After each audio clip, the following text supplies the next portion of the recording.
Hey everybody, Tim Sure here from Sure Success. And today we're talking about what makes a great leader. How do great leaders think? What's the psychology of an extraordinary leader? And I've got some tips and strategies that are going to help you with this so that you can be one of the best leaders that there are. So let's talk about the psychology of a leader. When I ask you, describe the characteristics of a leader that you thought was really great, what words come to mind that you would use to describe this kind of leader? Typically, when people ask or when people describe leaders that they've had in the past, because we've all had leaders that were amazing and inspiring, and we all had leaders that were not, right? That were very aggressive or very nitpicky or very in your face or always critiquing, never lifting up, always pushing down. So people have had that. But when you think about your great leaders, do you think what comes to mind? Do you think they were amazing with a spreadsheet? Do you think they really knew how to organize their day?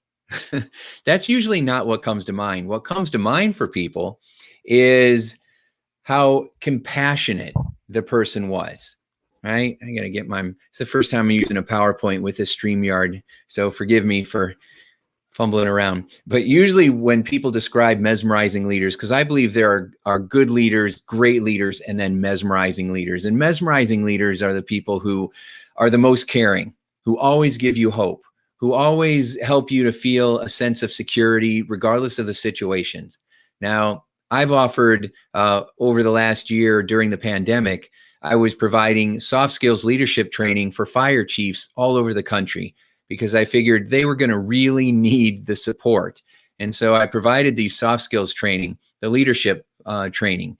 And I had some people that were saying, when the pandemic broke out, some of our leaders were like, you know what, we're going to get through this and we're going to be fine and we're going to figure it out and everything's going to be okay. So just, take it a day at a time and keep hope, and let's keep focusing on the outcome we want to move towards.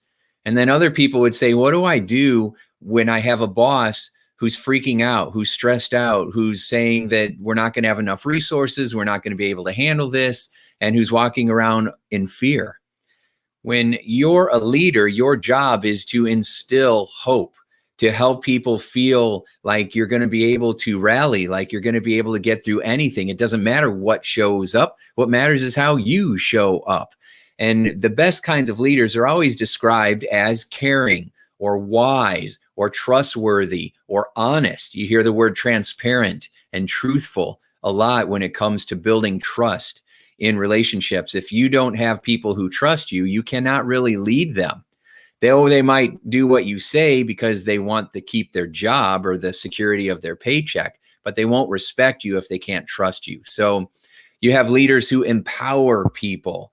If you feel like you're constantly having to teach people the same stuff all the time, or if you feel like people keep coming to you and dumping their problems on your desk instead of solving them on their own, that's because of your leadership blind spots. It's not because people don't care. It's not because people aren't coachable or because they don't know how to do stuff. It's because our approach and our blind spots allow that habit to be in play. So for example, people say, well, I'll just do it myself because I know how to do it. And it's just easier if I do it instead of having to spend the extra time teaching somebody else. That belief is what keeps you bottlenecking the growth of your company, because people keep coming to you, or they don't feel empowered enough to solve the problem on their own, or they're afraid that if they make a mistake, they're going to get in a lot of trouble. So they'd rather push that responsibility over to you. Well, if you have a culture where people are afraid to be their best and to grow from their mistakes and to be empowered, then you're going to find that your ability to grow or scale is going to always be bottlenecked. So a lot of times when we're focused on what's going on with other people and why they're not showing up in the way that I want them to be is because of our own beliefs and how we're coming across. And we don't even recognize that it's our leadership blind spots. It's our biases that, there's an old saying that you are both the problem and the solution. Well, we like to think of ourselves as solutions, but we rarely like to think of ourselves as causing the problems, which in many cases, that's exactly what's going on. So leaders are also willing to look at themselves and be honest with themselves and take feedback as opportunities for growth instead of as criticism, right? And a lot of leaders are struggle with criticism. They get their feelings hurt, or they get mad, or they don't want people to argue with them. You can tell the leaders who struggle with that because they tend to be very confrontational, or they hide a lot, and they're in their office with the door closed. So I find that mesmerizing leaders are always out there in the trenches. They're always connected with people. They're willing to do whatever they ask anybody else to do. And that causes people to be loyal. It increases engagement, improves morale. It causes people to feel like, if you're willing to do this and you're my boss, I'm willing to do whatever I can to support you, because they feel like you're supporting them. People reflect back the feelings that they get and the way that they're treated.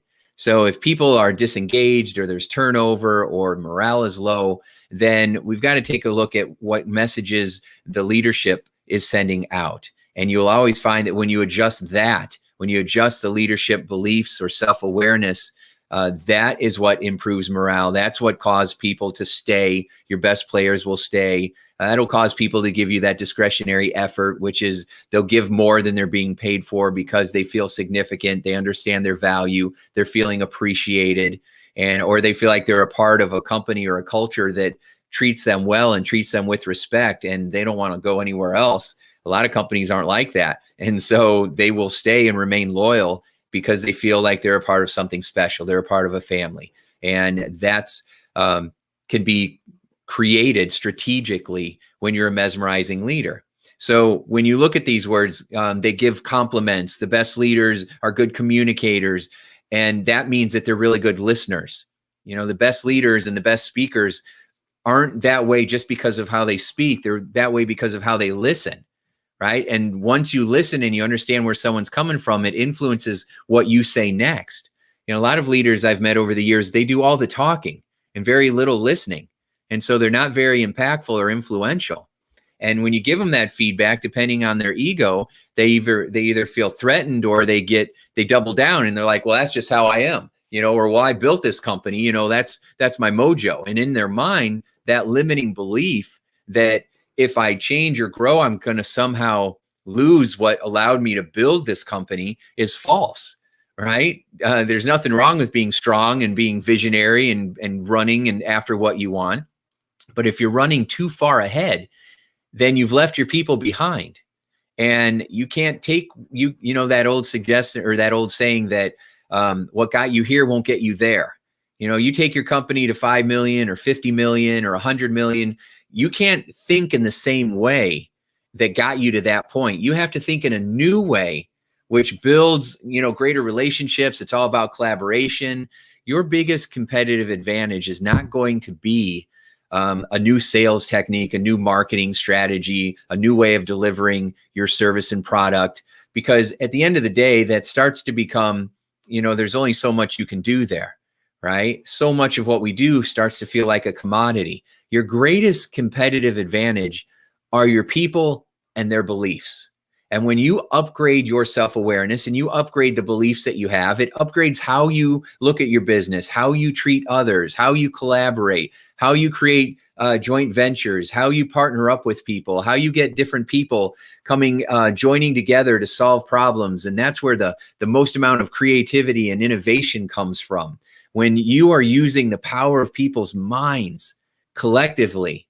I always tell people that if you got rid of one limiting belief, one negative belief, one fearful belief that's sabotaging people's vision, that's keeping them from not noticing their blind spots, right? If you were able to get rid of one unconscious belief or bias and in every person that works for you, it would radically improve your growth. It would radically improve your company's ability to sustainably grow and take it to the next level. And it would be a lot more fun because there's less arguing and bickering and all that other stuff. So, all right, let's get back to how the best leaders think. So I want to tell you a quick story, and I'm going to see if I can move my screen here a little bit. So I came across this story about a pack of wolves and how wolves lead. Okay. And I picked wolves because I've worked with a lot of lone wolves over the years, highly talented, powerful CEOs of tech companies, 100% sales commission, salespeople that are number one in the company. And a lot of times they think of themselves as lone wolves, right? They're out there, they're hungry, they're leading the pack, they're, kicking butt and taking names. I'm the money man. I've had company leaders say that to me before. They would always feel like they were the center of attention and they were the money man and they were the one that made the company great. And they would talk about how their company was awesome. But whenever you talk to the people, their employees, it was not that way. It did not feel that way. There was so much dysfunction that happened continuously. And so many of that company's best leaders left because of that money man, because that person had these limiting beliefs that was holding him back, and he didn't want to be open to that or grow. And so the way that I got around that is I start telling stories like this one. Okay, so look at this pack of wolves here. Now, what you have in the front row are the older, more sickly wolves, right? These are the elderlies, the people that are the wolves that have amassed a lot of wisdom over the years, but they've gotten older and they're slower now. They're more vulnerable. They might not know a ton about technology, but they know a lot about relationships and a lot about the products or the services that they have, or how to sell those products and services. But they can't go as fast. They can't fight like they used to. They don't have that kind of energy or bandwidth. They go in the front of the pack. Okay, that's really important. Most of the lone wolves are like, no way, I'm in the front of the pack, right? I'm charging forward. You people are slowing me down. And I've had many top CEOs will say that to me. I'll sit there and I'll listen to people. I'll basically pacify them for a few minutes, listening to their ideas, and before I finally have had enough, which is usually like 5 minutes, and then I jump in and say, all right, this is what we're going to do, right? You're going to do this. You're going to do this. You're going to do this. Let's go. And even if they're right, that old style of leadership, that General Patton kind of, I'm going to come in and it's my way or the highway, it just doesn't fly these days. It doesn't allow you to get the full brain power and commitment from your team. And I don't care how smart you are, you're not as smart as a group of people who, are coming together for a common cause. More brains are better than one brain, even if you have an awesome brain, right? And most leaders have a great brain, but you develop your talent around you to make it even better. That's why companies of one don't grow nearly as fast as a company of 5, 10, 100, or 1,000, right? So, okay, so you have your more old and sick in the front. They walk to kind of not just to set the pace, but really as a sign of respect. And because they've been through the path, they've been down this road so many times, they know where they're going. The next wave in the yellow here are 5 of the strongest in the pack. And they're there to protect the front side of the wolf pack, right? So you got some of your strongest players, and you didn't put them right out front. You put them behind that person, right? You put them behind the people that need that support. And the reason you do that is because your strong can protect what's in front of them, and they can protect what's behind them. They're protecting the pack. The pack is more important than just one of the wolves. And so you put your 5 strongest up there, and then you'll see in the green square, you have your other strongest wolves in the back, and they protect the pack from the back. So you have set up where you have the strongest in the front and in the back, because that allows you to be able to protect all the wolves. You're able to protect everybody. If you're just up front, and you're trying to run forward all the time, then you're not watching what's behind you. And that's really important, because I have done leadership trust building exercises where we took people out into a field and we blindfolded one person, and then they'd have a partner. We'd blindfold one person, and then the partner, just using their words, would have to guide them through this maze. Now, when you lose your vision, all your trust issues come up. Right? People are like swinging their arms around. Some people are scared to even do it. It brings all the trust issues up, which is why I do this. Okay. But they're blindfolded. The other person is supposed to just use their words and say, okay, take a step forward, take 2 steps forward, pause, take a step to the right. Okay, lift your leg up over this obstacle in front of you, now the other one, and you're just guiding them. Well, I've watched people where one person was blindfolded and their partner just started walking and literally just left the other person standing there. And sometimes they didn't even know their partner was wasn't with them. They just started walking, right? And I would have to go, hey, your partner's back there, right? Some people, even though they're really good at their job, doesn't make them a good leader. And most people have never really had great leadership training. And even if they get the basic leadership training about being good and being respectful, they still often don't get those beliefs upgraded.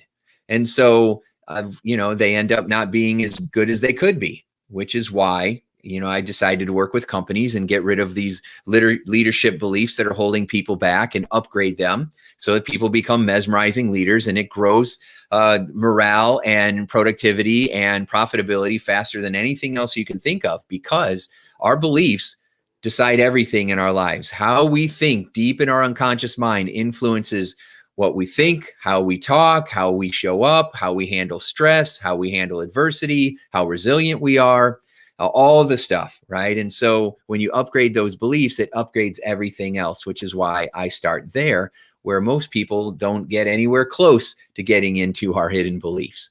So let's go back to our diagram. So we've got the elders up front, we've got the strongest in the front and the back protecting everybody else. And then this guy way back here, this man or woman, this female or male wolf is the leader of the pack. The last wolf is the leader, and that wolf ensures that no one is left behind. That wolf keeps the pack tight and on the same path. They are ready to run in any direction to protect their pack. See, being a leader is not about being in front. It's about taking care of your team. And that's the whole point of our program today, is making sure that we are thinking in a way that helps us be there for ourselves and for those that we are working with to achieve our goals. So here's what's going on in the mind of the best leaders. There we are. So the best leaders are always thinking about whatever it takes. I'm committed, I'm all in, whatever it takes, that's what we're going to do. As long as it's ethical and legal, right? We're going to do whatever it takes to succeed. Where average leaders tend to get caught up in trying or wishful thinking. So average leaders might say things like, well, I hope this works out. I'm going to try, I'm going to keep my fingers crossed. There's an old joke that farmers have about breakfast. They say that chickens are there, but the pigs are committed. The chickens are involved. They're giving up the eggs, but the pigs are committed, right? They're giving up the bacon. They're all in, right? And so we want to make sure that we have this attitude that no matter how hard it gets, no matter how risky it might feel, no matter how challenging it may be, that we're in it to win it, that we're going to keep our eyes open, we're going to keep our ears open as well, and we're going to find a way to get to the solution. And I have found that really the secret to success is you just keep going after what you want until you get it. You have the sensory awareness to keep adjusting and correcting on the fly, but you keep moving forward. The people who fail are the ones that simply stop. They just give up no matter what. So the next one is comparing the past to the present, right? So average leaders are always thinking about what has happened in the past and comparing it to where they're at now. Yeah, well, you did this before, or, oh, well, we've always done it that way. Well, mesmerizing leaders are always thinking about where they want to go and what they need to do to get there. They're always comparing the future to the present. So they're focusing on where they're headed, where most other people are always focusing on what has happened in the past. Well, even the stock market is a great example. You'll have any financial planner will tell you that past performance does not predict future performance. That with the stock market, there's so much volatility that anything could happen. And even with our best guess, it's never going to go exactly the way that we want it to. So we have to have that behavioral flexibility. We've got to pay attention, not let it get too emotional, use our intellect, make some decisions, watch for feedback, correct on the fly. But we're going to be focusing on where we're headed. We're not going to be stuck on how it has been. because if you're only going to do what you've done before, you're going to get passed over by your competition, who is always looking for some new innovative way to serve customers, to improve morale, to strengthen the culture of their organization. You know, your people are your greatest competitive advantage. When your people are happy, you're happy, your customers are happy. And so we focus on taking care of each other in the 21st century workplace. That's what we do now. It hasn't been that way in the past, but also there was so much animosity and turnover and with the Generation Z and the younger generations, the first question they ask my HR friends is, how's your culture? They want to work in a place where they're going to feel valued and they're going to make a difference. And if they go into your culture and it's not like that, they're going to bounce. They're going to leave. They're going to be like, bruh, this is sus. I have a 13-year-old. So what that means is this is suspect. I'm not trusting what's happening here. I'm going to go somewhere else. And then they do. So, all right, what's the next one? The next one is mesmerizing leaders are intentional. They lead with vision. They lead with facts, and they take action, right? Where average leaders or people that think in an average way, they often focus on how they're feeling about things, their likes, their dislikes. They let how they feel about things dictate their action. Now, there's a distinction here. Some people are very kinesthetic and you go by your feelings and your intuition, and that's terrific.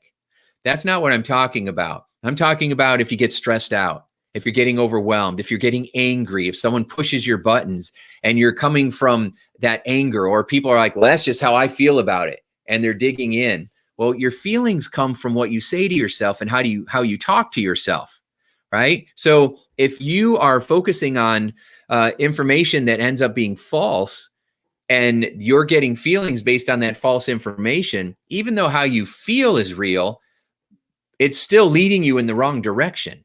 I've had people where I've got them from two different departments one time. I remember sitting these two people down. They were the head of two different departments, and they had been mad at each other for years. And it was a family-owned company, and I had them sit down, and I had them have a conversation. And with my guidance, they began to realize that what the one person thought, the other person lied. And it didn't happen that way. And she realized that, oh my gosh, I've been mad at you for years, and what I was mad at you about never happened. Well, you would think, okay, there's apologies, let's hug it out, let's move forward. This is going to be, a real breakthrough. Well, that didn't happen. What happened is I came to find out and had to go and have another intervention. What happened was that person that had held that grudge for so long had felt so embarrassed that she had made the mistake. Even though that's how she felt about it, she had made a mistake. She felt so embarrassed by that she decided to continue, keep it going as though that is what had happened. She distorted her view of reality so her ego wasn't humiliated. And it continued keeping friction going between those two. So we had to really work that situation out so that she could let go of that. But that happens all the time. Sometimes it happens and people don't even know that it's happened in their mind. We're continually responding based on false information, and we don't even know that it's happening. That's what we call a blind spot. A blind spot is you don't see it. You don't recognize it. You're not recognizing it in yourself. Oh, others recognize it in you, but you won't be able to see it. And that's why it's so important to recognize our own blind spots and our own biases. And then in a constructive, positive, supportive way, upgrade them. So your blind spot isn't blind anymore, because you can't fix what you're not aware of. Everybody has blind spots. Everybody has beliefs that hold them back. And so whenever you find a solution to a problem, before you found the solution, you had a blind spot. You weren't able to figure out what the solution was. And so once you figure out what it was, now it was easy to see how everything fits together. So when I'm upgrading unconscious beliefs and biases, people are able to approach situations in a whole new way. They shift and change their behavior. They start communicating in a more respectful way. All kinds of amazing things happen. That's why I continue to help companies and company leaders to upgrade beliefs in their leadership teams and then with their employees, because it's the fastest way to get results. It's the fastest way to improve and grow your top line and your bottom line revenue, and all kinds of amazing stuff happens from upgrading human operating systems. So, all right, we're almost done here. Okay, so mesmerizing leaders are always looking for what's possible. You know, what's possible here, where average leaders are kind of focused on the story of why it won't work and what's wrong and why it won't happen. Now, there's nothing wrong with saying, you know, giving some feedback and saying that, you know, that's not going to work, or I think you're going to have a problem here, because you're just coming up with possible scenarios, and then how do we deal with them? You know, there's two main types of personality. There are problem solvers and solution finders, and they're both equally effective, but their approach is very different. It's the opposite. Solution finders are always focusing on what's the outcome, what's the solution, how can we get to it, how can we move quickly. They like big picture and they like to move fast, and they love momentum and progress. Problem solvers are very detail oriented. They think things through. They're going to find the problems. They're going to look for the holes in the boat, because they realize that if you don't patch those holes, then the boat's going to sink before you ever get to your destination. And they're also very good at saying, you trying to patch that hole with bubble gum is not going to work. Okay, now it might look like, especially to solution finders, that these problem solvers are nitpicking and always finding problems and always trying to bring you down, but that is the opposite. Those people who find problems and only want to complain about problems are what we would call pessimists. Those are very different styles than problem solvers. Problem solvers are essential because they're going to look at a situation 1,000 times longer than a solution finder. And when they do give you a solution, when they do give you a way to solve a problem, you should pay attention to it, because it's going to be really good, because they thought about it every possible way. My goal is to bring solution finders and problem solvers together to recognize their different styles and then to use it in a collaborative way, because that's where the power of diversity comes from. You know, having diversity isn't just for diversity's sake. It's because you get different people with different experiences and different opinions that come together, and that makes it powerful, right? That's where inclusion comes in. You might have people that come from different races or different cultures, different religious backgrounds, or they grew up in different parts of the world. But if you're not using their abilities and their assets and making them part of the team, that's what inclusion is, then it's a waste. You know, then you brought somebody in and you're still not allowing them to add value. And that's not the way to do it. So the whole reason why we have diversity and inclusion is, one, fairness, obviously, but also, two, we want to make sure that we have these different pieces of the puzzle that get put in, and then you have a bigger picture you can see, right? It makes more sense when you have more pieces of the puzzle. If I can only see one side of my hand and I can't see the other side of my hand, or the side for up here or down here, I'm missing all these different angles. But when I have different people that look at this situation differently than me, it gives us more pieces of the puzzle. It gives us greater awareness. And wow, all of a sudden we come up with new ingenuity, new innovation, more creative ideas. And that is how we improve operational excellence, and how we continue to take care of our people, who then take care of the customers, who then create more loyalty and create more market share, and on and on and on, right? And so it just becomes a fun way to work. And at the end of the day, we're going to spend a third to a half of our life working, so we might as well make it fun and enjoyable.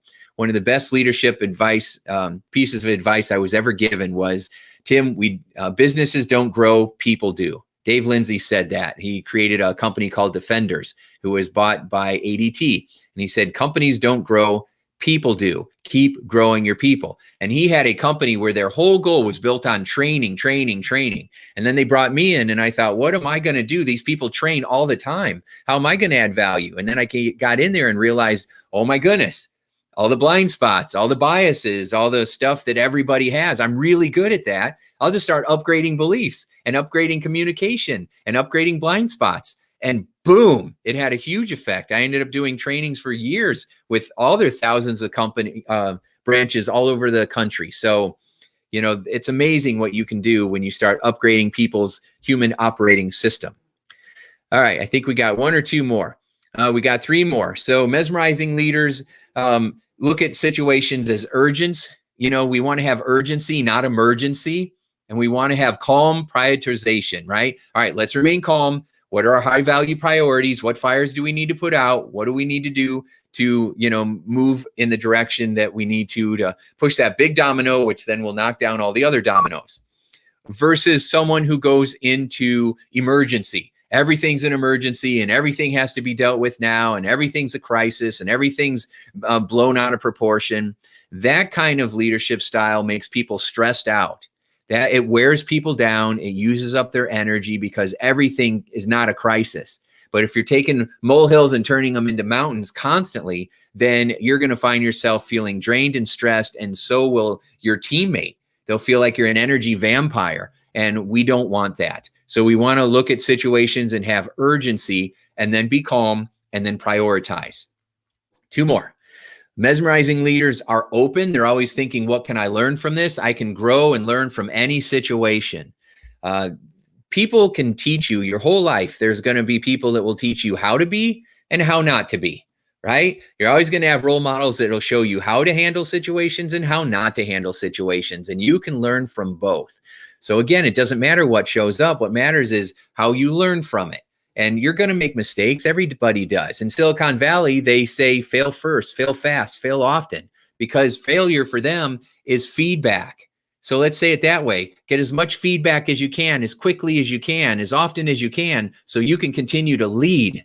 You want to be on the bleeding edge, not the cutting edge. You want to be the one who shows up first. You want to be the one who has that unbeatable culture, right? Who keeps their people, who keeps coming up with new ways of improving time management or communication skills or your culture or your delivery or, how you take care of customer complaints. There's always another way of being able to grow. And that's makes it exciting and fun. So, all right. So when we are focused on, what can I learn in this situation? Average leaders are always thinking, whose fault is it? Who screwed up? Who's to blame? And then, of course, they tear into them. Or worse, they tear into them in front of their peers. If you want to crush morale, if you want to crush productivity, if you want to ruin the effectiveness of the people around you, then just go ahead and continually criticize them. Now, I know that people sometimes have this old coaching mentality that, like Bobby Knight, I live in Indiana, right? Even though I've worked with companies all over the country, but Bobby Knight was that basketball coach that was famous for throwing chairs onto the basketball floor and screaming at his coach, at his players, and punching chalkboards. And I remember I had an old football coach that way too. And that old idea of belittle people, scream at them, make them fear you, that approach is outdated. When we watch people like that now, we live in a cancel culture where we're like, how do we get rid of that person? How do we sabotage that person? And before, people were so powerful, you couldn't touch them. That day is over. With the internet and technology and social media, people have more and more ways of figuring out how to wreck your day. And it works, especially if you report to a board. And so what we want to do is adapt and evolve and become more of a servant leader, more of a compassionate leader, someone who can be tough and strong and powerful, yet also show respect and have dignity for the people that they lead. If you're a jerk on the battlefield, sometimes you get shot in the back by your own people and they're like, oh, he got taken out, right, by the enemy. And so we got to be very aware that not only will you enjoy work more, but when you have that kind of awareness, you enjoy your marriage more, you enjoy your kids more, you enjoy your personal life more, you're healthier, you sleep better, you have more fulfillment in life. People who are usually very high powered and kind of mean and cutthroat, they don't have very good lives. They might have money and power, but they're not happy and they never seem relaxed. And they tend to be married multiple times and they don't have relationships with their kids. It's very sad. And so we don't want that. We want to be able to feel like we're enjoying our life, so that we're not just getting through the day, we're getting from the day. And we're not just keeping score by how much money we've made, or how much our stock is valued at. We're just realizing that we're growing people, and that we are enjoying helping people to have fulfilling lives. And we know about our employees, and we know about their families, and we know about their kids, and we know about what's important to them. And then they feel like, wow, I'm going to do everything I can to help you succeed because you care about me. And that goes a long, long way. And the last one is mesmerizing leaders are full of aliveness. And that's what I've been talking about. We're focused on future possibilities and growing people and making a difference, because at the end of the day, no matter how much money you make, you're still going to think about the relationships that you've had, the interactions that you've had. That's what's going to end up being most important, right? How many people care about you and love you and say what an amazing boss you are, what an amazing leader you've been, what a positive role model you've been for me. That's what's going to light us up at the end of the day. Not how many extra reports you got done, right? Or that you made an extra $1 million. Great. Good for you. Okay. But at the end of the day, once you've done that, it wears off. Then all you're thinking about is, now I got to make $2 million, or I made $100 million. Now, how do I get to $1 billion? That game never ends. So we've got to change the rules about what it means to win. And when you do that, it really makes you feel alive in a whole new way. And then, of course, average leaders aren't thinking like that. They're coming from fear. They're focused on current realities. They're focused on what they're afraid of. They're focused on why people don't care as much as they do, and you can't trust anybody, and, feuding with family, and, all kinds of stuff that happens that we all hear about, right? And so there are better ways. And the best way to be able to have a really powerful impact is to go in here. There's an old saying that says, when you learn to go within, you never go without. And what that means is, when you go in and you increase your self-awareness, it increases your ability to create in the world.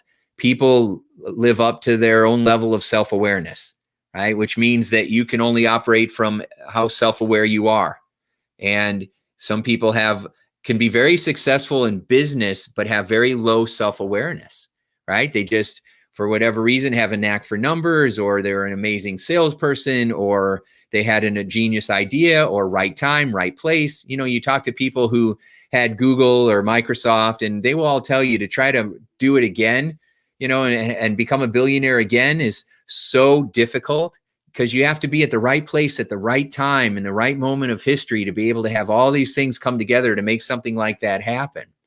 And so let's change what winning means. We can still make a ton of money. We can still make our customers, our employees, our shareholders delighted and thrilled. But we can also do it in a mesmerizing way, where people feel happy. We enjoy working. We enjoy the people we hang out with. We enjoy what we can do and how we can grow together. We enjoy the camaraderie and being challenged. And it all becomes so much more effective. And the fastest way to do that is to upgrade those limiting beliefs and biases.